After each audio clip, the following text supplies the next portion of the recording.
우리 하나님 말씀 호세아 9장 1절부터 9절까지 보겠습니다. 시간이 많이 걸리면 6절까지 하고요.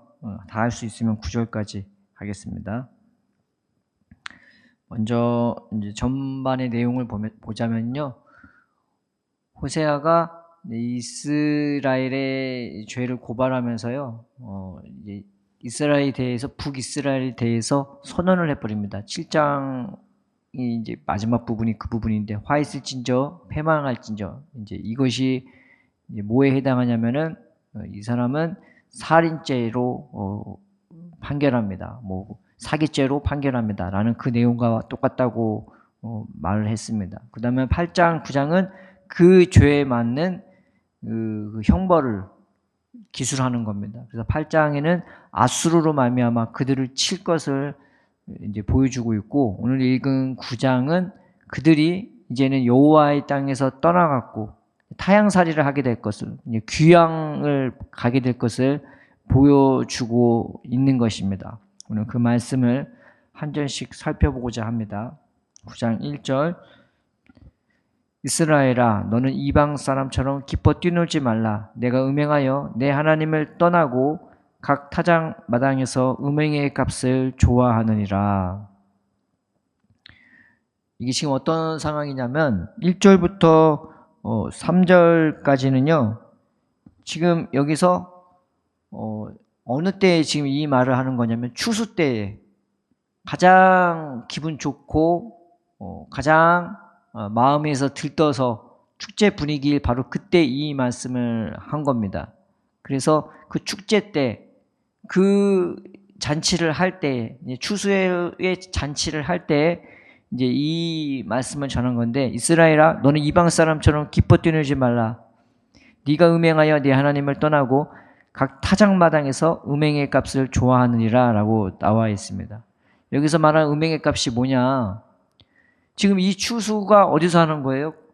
가나안 땅에서 하나님이 주신 그 땅에서 하는 거잖아요. 그 열매를 그러면 누가 주셨겠어요? 땅도 하나님이 주시고 열매도 하나님이 주신 거예요. 그런데 그 땅에서 그들은 뭘 하냐? 바알을 섬기고 바알을 섬기는 예배를 드리고 거기에서 이제 다른 여자들과 다른 여자들과 선교를 하고 그것 때문에 울고 그러면서 풍요를 구하고 그 상황에서 지금 추수를 하게 된 거예요.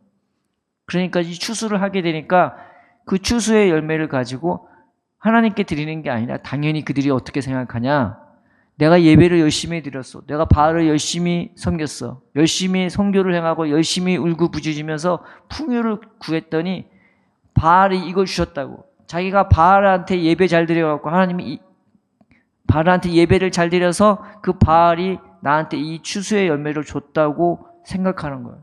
그러니까 그 음행의 값이라는 것은 이 추수가 내가 음행을 열심히 해서 내가 예배를 잘 드려서 바알이 나한테 줬다고 좋아하고 기뻐하고 뛰노는 모습이 지금 북이스라엘의 모습인 거예요. 하나님 입장에서 보면 얼마나 황당하고 어이가 없겠어요. 애굽에서 그들을 구한 다음에 그 가나안 땅을 하나님이 살피시고 돌보시는 그 땅을 하나님이 주신 건데, 하나님이 그들을 인도해서 그 열매를 맺게끔 하신 건데, 그들은 지금 거기서 바알을 섬기고 바알한테 예배하면서 바알이 내게 줬다고 말하는 그 좋아하는 모습과 그 말하는 모습이 하나님 보실 때는 얼마나 한탄스럽고 또 얼마나 분노에 차고 얼마나 하나님이 그 모습을 증오스럽게 보겠습니까? 지금은 9장 1절 내용이 바로 그 내용인 것입니다. 그러면 하나님이 그거를 보시고 분노에 차시고 그 모습을 보시고 아주 역겹고 증오스럽게 보시면서 하나님이 2절에 하는 말씀이 이겁니다. 타작마당이나 술틀이 그들을 기르지 못할 것이며 새 포도주도 떨어질 것이요 라고 나와 있습니다. 타작마당은 보리나 밀을 추수해서 이제 그 보리와 밀을 이제 타작할 때 쓰는 거고, 술틀은 이제 포도주나 과일 같은 것들을 이제 술틀로 만드는 거죠. 근데 그들이 그것들을 기르지 못한다는 것은 그 술틀이나 타작마당이 이스라엘 백성을 기르지 못한다는 것은 더 이상 그 열매를 하나님이 주시지 않겠다는 거예요. 그 땅에 기근을 하나님이 주시겠다는 것입니다. 그래서 새 포도주도 이제 떨어진다는 것은 더 이상 새 포도주를 만들 수 있는 역량이 되지 않을 거라는 그 말씀인 거죠. 이 타작이나 술틀은 이스라엘의 명절과 3대 명절과 관계가 있습니다. 유월절, 무교절, 그 다음에 칠칠절, 그 다음에 장막절. 그래서 보리 추수할 때, 밀 추수할 때 여러 가지 곡식을 추수하는 그 절기와 관련이 있는데 그 절기에 드리는 그 열매를 더 이상 거둘 수 없는, 그 축제를 할 수 없는, 왜냐하면 그거 추수하면 누구한테 감사해요? 하나님께 감사하는 게 아니라 바알한테 감사하고 또 그 추수를 맺으려고 바알한테 예배드리니 하나님이 그것도 하지 못하게끔 기근을 만드는 거예요. 기근을 주시는 겁니다. 3절 보겠습니다. 그들은 여호와의 땅에 거주하지 못하며 에브라임은 애굽으로 다시 가고 아수르에서 더러운 것을 먹을 것이니라 라고 나와 있어요.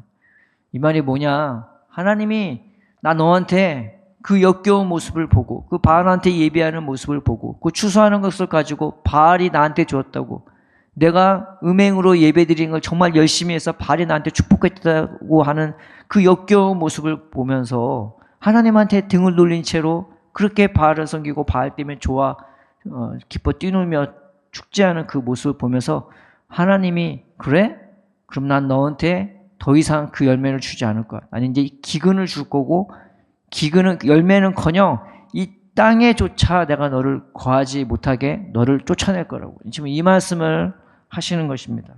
그래서 네가 그렇게 세상적으로 나가고 나한테는 등 돌리고 세상을 좋아하고 음행을 좋아하고 조경을 좋아하고 폭력을 좋아한다면 네가 좋아하는 그 땅으로 가라고. 그래서 애굽으로 가고 그래서 아수르로 가는 거죠. 에브라임은 애굽으로 다시 가고 아수르에서 더러운 것을 먹을 것이니라. 이 애굽은요 남방을 의미하고 이 아수르는 북방을 의미하는데 이게 뭘 뜻하냐면요, 애굽에 가서 산다는 것은 내가 세상 욕심으로 살아가는 것을 의미하는 거예요. 그래서 아수르 가서 산다는 것은 내가 세상의 힘으로 폭력으로 살아가는 것을 의미하는 것입니다. 그러니 하나님이 너 그렇게 살 거면은 이 땅에서 살지 말고 애굽 가서 살아, 아수르 가서 살아 라고 말하고 있는 것이죠. 그래서 성경에 보면은 이스라엘이 애굽에서 출애굽했을 때에 하나님이 그들을 구원했지만 그들의 마음은 여전히 애굽적이었어요. 자꾸 뒤를 돌아보고 자꾸 애굽 때를 생각하고 자꾸 애굽에 있었던 그 욕심을 버리지 못해요. 그러니까 하나님 왜 우리에게 만나만 주냐고, 고기 달라고. 그래서 그 고기를 줬더니 그냥 밤새도록 그 고기 잡느라 그냥 온 심혈을 기울여서 그렇게 그 메추라기를 잡는 거죠. 하나님에 대해서는 밤새도록 기도하거나 하나님의 은혜를 구하거나 하나님께 기도하지는 않는데 그 고기 잡는, 자기 정욕으로 살고 자기 정욕으로 자기를 채우는 데는 막 밤도 새우는 거예요. 하나님이 보시기에 어떻겠어요? 그래서 그렇게 고기를 줬는데도 여전히 세상 욕심에서 떠나지 않는 그들의 모습을 보면서 하나님이 쳐버렸어요. 그 쳐버리면서 그 곳의 이름을 뭐라고 했냐? 탐욕의 무덤이라고. 애굽이 피라미드가 많잖아요. 무덤이 많잖아요. 그러니 그 욕심으로 사는 게 나 스스로를 무덤 속에 갇혀놓은 거와 같은 겁니다. 지금 그 말씀을 하시면서 애굽으로 가라, 너 아수르로 가라고 하나님이 말씀하시는 것입니다. 우리 안에 열매가 있을 수 있어요. 그런데 우리는 알잖아요. 예수님이 하신 그 비유에서 제일 중요한 비유가 땅의 비유라고, 가장 기초적이고 기본적인 비유. 그 땅이 뭐라고 말하냐? 예수님의 마음을, 하나님의 마음을 얘기하는 것입니다. 우리가 하나님 마음 안에 거하면서 이 하나님이 주신 은혜로 말미암아 이 열매를 맺게 되잖아요. 늘 하나님의 믿음을 주시고 사랑을 주시고 겸손 주시고 온유 주시고 긍휼 주시고 늘 하나님이 우리 곁에 계셔서 우리를 떠나지 않고 하루하루 최선을 다해서 우리를 붙드시고 인도해 주시는, 우리는 그 인도와 보호 가운데 살아가는 자들인 것입니다. 그런데 마음속에 하나님도 없고 하나님이 인도하시는 길도 목적지도 전혀 모르고 세상 가운데 살아가면서 세상 것만 취하고 하나님이 나와 함께 하셔서 내 삶을 주관하고 인도해 줬다가 아니라 아니 내가 살아서 내가 돈 벌어서 내가 하는 건데 자기 혼자 좋아하고 자기 혼자 세상 것 때문에 희희낙낙거린다면 그것이 하나님 앞에 뭐가 되겠습니까?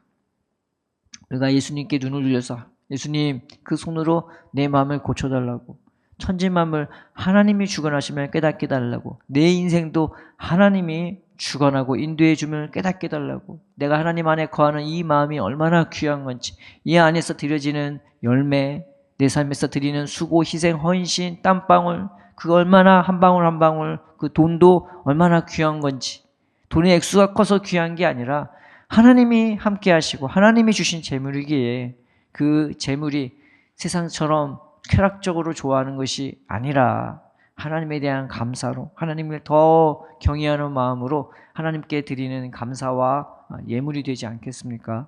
우리가 예수님 주신 그 마음 안에서 내 삶과 인생을 잘 돌아보면서 그 주신 마음 안에서 헛된 생각, 헛된 마음 품지 아니하고 늘 주님 바라보는 저와 여러분 됐으면 좋겠습니다.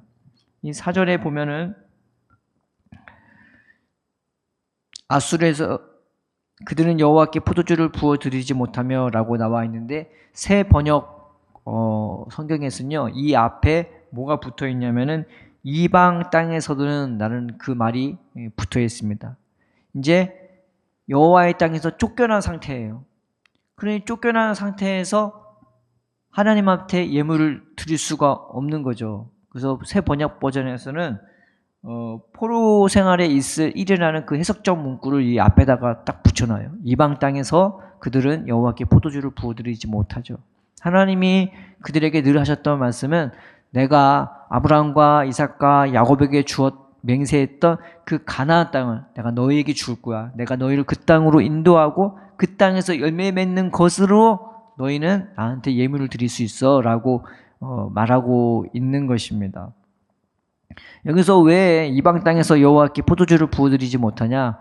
하나님이 원하는 것은 그 땅에서 드리는 그 땅에서 나오는 열매인 거예요. 그 땅이 아니면은 아무리 아수르에서 아무리 애굽에서 좋은 열매를 갖다 드려도 하나님이 받지를 못하십니다. 왜냐하면 마음 자체가 이미 썩어 있는 마음, 죽어 있는 마음, 하나님이 싫어하고 역겨워하는 바로 그런 마음이기 때문이에요.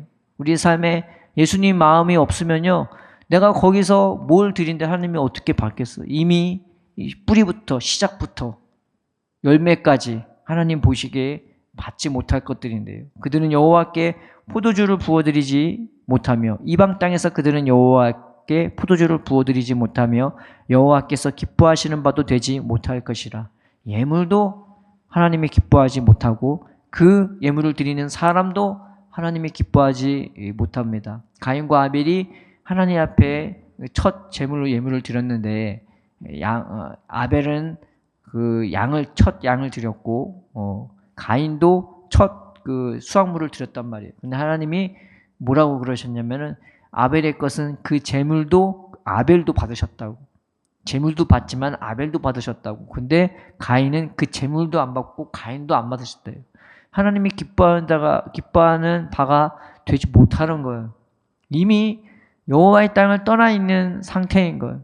심지어 몸이 있다 할지라도 마음은 이미 가나안 땅이 아닌 거예요. 예수님 마음이 아닌 거예요. 낮고 겸손한 마음이 아닌 거예요. 이미 떠나버렸어요. 그러니 하나님이 받지를 못하는 것입니다.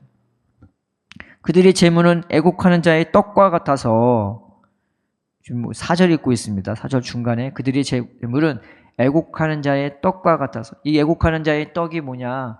여기서 애곡이라는 말은 장례식장 가서 드리는 겁니다.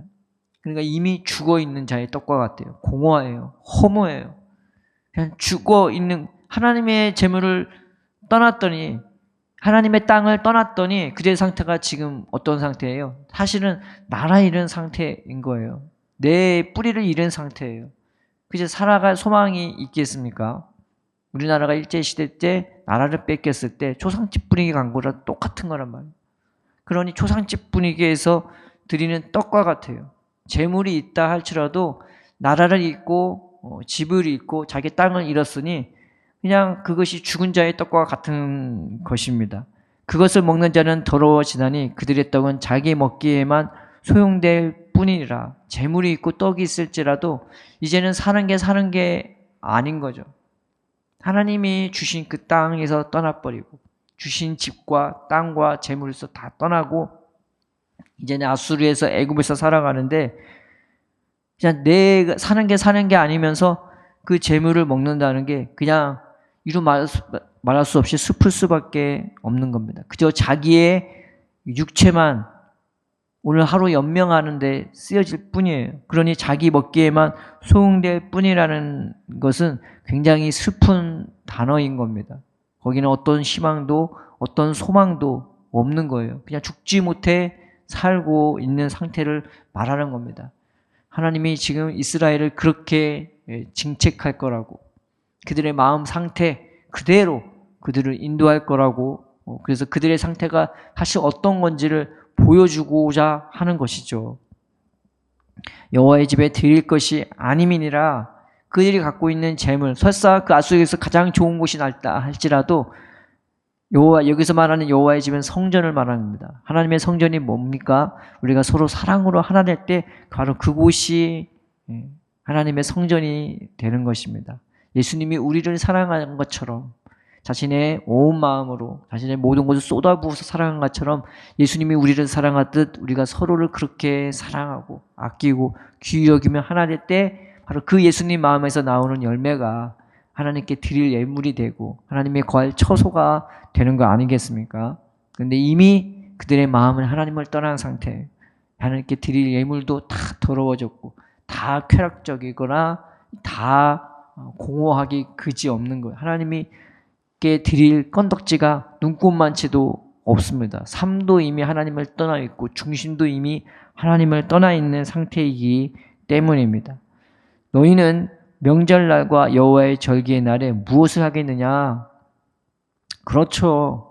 열매도 썩어 문드러졌고 이미 예수님 마음도 없어요. 이미 여호와의 땅에 거하지 못하는 상태예요. 이미 쫓겨난 상태예요. 내 마음이 세상 욕심에 짓눌려 살거나 내 마음이 세상 폭력에 짓눌려 사는데 내가 어떻게 살 수가 있겠어요? 세상 것에 내가 살면서 나도 폭력적으로 너는 왜 저래 저는 왜 저래 하면서 다른 사람 억압하고 비판하고 살는지, 반대로 내가 억압당하면서 이런저런 생각이나 환경에 짓눌려 살면서 크신 하나님 은혜로서는 이기지도 살지도 못하는 그런 상태인데 거기서 무슨 절기를 지켰어요? 열매도 없고 땅도 없고 그 마음도 없는 상태에서는 그 어떤 명절도 그 어떤 절기도 지킬 수가 없는 것입니다. 예배가 되는 것은 내 마음에 하나님의 마음이 있을 때, 내 안에 예수님의 마음이 있을 때, 그 안에서 저절로 나오는 그 열매가 내 마음에서, 내 입술에서, 내 눈에서, 내 삶에서 드러날 때 그때 진정한 예배를, 하나님을 기쁘게 할 수 있는 예배를 드릴 수가 있는 것이죠. 보라, 그들이 멸망을 피하여 갈지라도 애굽은 그들을 모으고 노브는 그들을 장사하리니 그들의 은은 귀한 것이나 찔레가 덮을 것이요 그들의 장마가 되는 가시덩굴이 퍼지리라. 여기서 6절에서 이 멸망이 뭐냐? 그 하나님이 주시는 그들의 역겨운 모습을 보면서 내가 바알한테 예배 잘 드렸어. 그랬더니 이 바알이 나한테 축복해 줬어. 그 모습을 보고 하나님이 형벌을 주시는데 이제 그 땅을 떠나고 외국에서 살게 만드는 거죠. 그 하나님이 주신 형벌 중에 기근도 들어가 있고 전쟁의 공포도 있는 거예요. 아수르로 끌려가는 그런 상태에 있는데 그 북이스라엘 중에 이 멸망을 피하여 가고 싶어서 딴 데로 간다고. 그 택한 곳이 어디예요? 애굽인 겁니다. 여기서 말하는 멸망은 기근과 전쟁이요. 그 피하여 가는 곳은 애굽인 거죠. 근데 애굽이 그들을 모으고 노분 그들을 장사한대요. 애굽이 그들을 모은다는 말은 이 장사한다는 말과 비슷한 말입니다. 왜요? 거기 갔더니 그냥 다 시체밖에 없는, 죽어있는 자들밖에 없는 그 기근과 그 전쟁의 공포가 이 애굽으로 간 북이스라엘까지 쫓아가는 것을 말합니다. 노베는 뭐가 있냐면요, 굉장히 큰 거대한 그 묘지가 있고요. 그다음에 피라미드가 어마어마하게 많이 있습니다. 근데 거기가 묘지가 된대요. 거기에 그들이 그냥 갇혀버리는, 죽어 있는 거예요. 그리고 은은 귀한 것이나 찔레가 덮을 것이요 그들의 장막 안에는 가시덩굴이 퍼지리라. 장막이라고 해요. 거기서 주인처럼 집 짓고 땅 안에 거하면서 살 수 있는 것이 아니라 그 안에 거하면서 그 안에 살면서 장막치고 살 수밖에 없는, 근데 그 장막치고 살고 있는 것조차 가시덩굴 위에 있는 마음일 거고, 또 그들이 갖고 있는 은에도 찔레가 덮인다고. 은이 은 같지가 않은 거예요. 예전에는 출애굽할 때는 은과 금을 가지고 나오고, 또 애굽 그 요셉이 총리됐던 시절에는 그들이 그 안에 가서 극진한 대접을 받고 지냈지만, 이제 상황이 완전히 반대인 거예요. 너 다시는 이 애굽으로 돌아가지 말라고 하나님이 하셨는데, 이제는 애굽으로 돌아가게 됐는데, 지금 상태가 완전히 안 좋은 상태, 하나님의 땅에서 떠난 상태, 하나님이 심판을 선포한 상태, 하나님의 형벌을 내리고 있는 상태. 근데 그 애굽에 간다 할지라도, 세상 것으로 자기를 보호하고 치장하려 한다 할지라도 그 저주가 거기까지 그들을 쫓아갈 거라고 말하고 있습니다. 하나님의 마음을 떠나면은 그 상태가 될 수밖에 없는 것입니다. 내 안에 하나님 외에 우리 마음을 다스리고 인도할 자가 누구겠습니까? 우리가 세상의 바알을 섬기지 않고, 하나님, 우리의 마음이 내 마음을 주관해주고 붙잡아주고 늘 살펴주시고 보호해주시는 예수님 손길에 있게 달라고, 그래서 그 하나님 앞에 드리는 온전한 예배를 드릴 수 있는 우리의 마음이 되게 달라고 우리가 아까 주님 앞에 기도하는 저와 여러분 되었으면 좋겠습니다. 내가 잘나서, 환경이 좋아서 이런 것들이 내게 주어지는 것이 아니라 하나님 때문에 내게 환경도 내 마음도 주어진 것임을 깨달아 알아서 늘 기쁨으로 늘 감사함으로 살게 해달라고, 우리의 눈을 열어서 하나님이 얼마나 이 모든 것을 주관하고 있는지, 내 마음도 주님이 주관하시는지, 우리의 마음의 주 되신 그 예수님을 바라보고 의지하면서 오늘 하루를 주님께 맡기고 의탁하는 저와 여러분 되기를, 쫓겨나는 인생이 아니라 그 마음 안에 주님과 함께 거하고 살면서 하나님의 마음으로, 하나님의 주신 마음으로, 그 축복된 마음으로 살아가는 저와 여러분 되기를 주님의 이름으로 축복합니다.